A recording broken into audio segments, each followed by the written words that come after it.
दोस्तों एक फिल्म है अ मैड मैक्स सागा, जिसको आए हुए लगभग 2 साल बीत चुके हैं और इसका रिव्यू देने में मैंने काफ़ी देर कर दी, लेकिन इस पर बात करना इसलिए ज़रूरी है क्योंकि ये फिल्में कभी कभार ही आती हैं।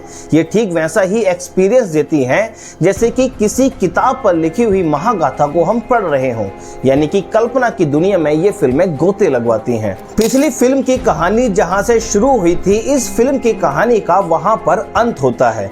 पिछली फिल्म में लीड कैरेक्टर में फ्यूरियोसा एक योद्धा की तरह दिखाई गई है और इसी फिल्म में फ्यूरियोसा के योद्धा बनने की कहानी है। साल 1979 में इस फ्रेंचाइजी की नींव रखी गई थी और तब से लेकर आज तक इस फ्रेंचाइजी की कई फिल्में बन चुकी हैं और सही मायने में कहा जाए तो ये फिल्म मैड मैक्स सीरीज की एक स्पिन ऑफ है, जिसमें सिर्फ एक कैरेक्टर की कहानी दिखाई गई है। कहानी एक ऐसे भविष्य की दुनिया दिखाती है जहां सब कुछ तबाह हो चुका है।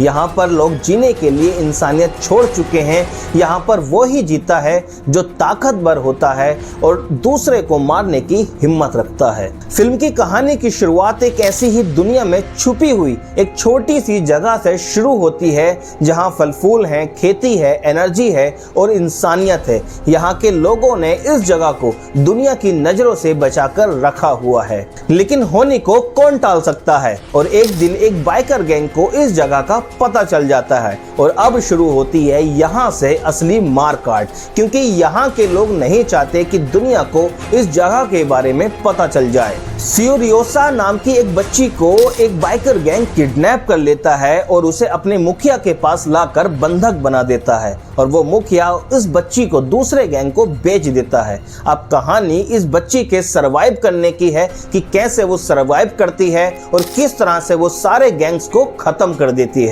ये बड़ी दिलचस्प बात है कि 1979 में जब इस सीरीज की पहली फिल्म बनी तो फिल्म मेकर्स के पास इतना रुपया नहीं था कि इस फिल्म को बनाने में वो दिल खोलकर अपना रुपया खर्च कर सकें। फिल्म का बजट सिर्फ $3.5 लाख था, इसलिए इस फिल्म को भविष्य की एक ऐसी दुनिया में सेट कर दिया गया जहां भारी भरकम सेट की जरूरत नहीं थी। फिल्म में सिर्फ रेगिस्तान की रेत और धूल ही दिखाना था, इसलिए कम पैसों में बनकर ये फिल्म तैयार भी हो गई।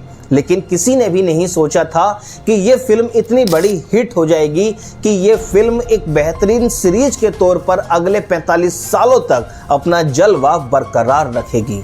इस सीरीज की सबसे पहली फिल्म के डायरेक्टर का नाम जॉर्ज मिलर था। उनका काम इतना बेहतरीन था कि वही नाम तब से लेकर आज तक इस फिल्म से जुड़ा हुआ है। फ्यूरियोसा को भी उन्होंने ही डायरेक्ट किया है और 80 साल के उस टैलेंटेड मैन के टैलेंट को आप इस फिल्म को देखकर समझ सकते हैं। आपको ये भी समझ में आ जाएगा कि इस सीरीज की हर फिल्म को आखिर उन्होंने ही डायरेक्ट क्यों किया है। इस सीरीज की फिल्मों की खास बात यह भी है कि फिल्मों का बहुत बड़ा हिस्सा खतरनाक सीन्स और खतरनाक एक्शन को दिखाते हुए गुजरता है। करीब 2.5 घंटे की इस फिल्म में लगभग 80% खतरनाक सीन्स और खतरनाक एक्शन भरे हुए हैं। कई सीन्स में आपको जिंदा इंसानों की खाल और मांस नोचकर शरीर से अलग करते हुए दिखाया जाएगा। अच्छा, इस फिल्म की एक और मजेदार चीज ये है कि इस फिल्म में हर कैरेक्टर इतना कमीना है कि जब वो पर्दे पर आपको दिखाई देगा तो आपको ये ही लगेगा कि ये कैरेक्टर ही इस फिल्म का सबसे कमीना किरदार है।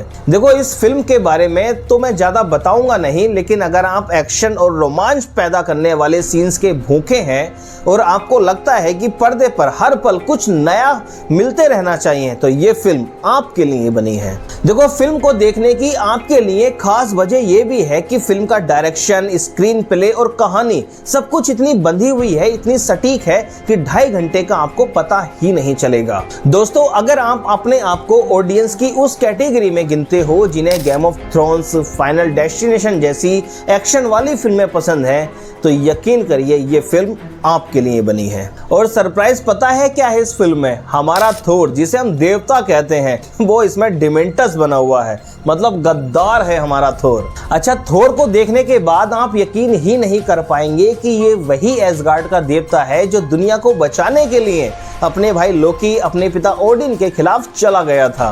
तो दोस्तों, कुल मिलाकर ये फिल्म जबरदस्त रोमांच देने वाली है। लेकिन अगर आपने ये फिल्म मुझसे पहले देख ली है तो कमेंट सेक्शन में बताते हुए जाइए, और अगर नहीं देखी है तो जरूर देख कर आइए। बाकी वीडियो पसंद आई हो तो लाइक करें, चैनल पर नए हो तो सब्सक्राइब सब्सक्राइब करते हुए जाइए यार। मिलते हैं अगले रिव्यू में, तब तक के लिए जय हिंद।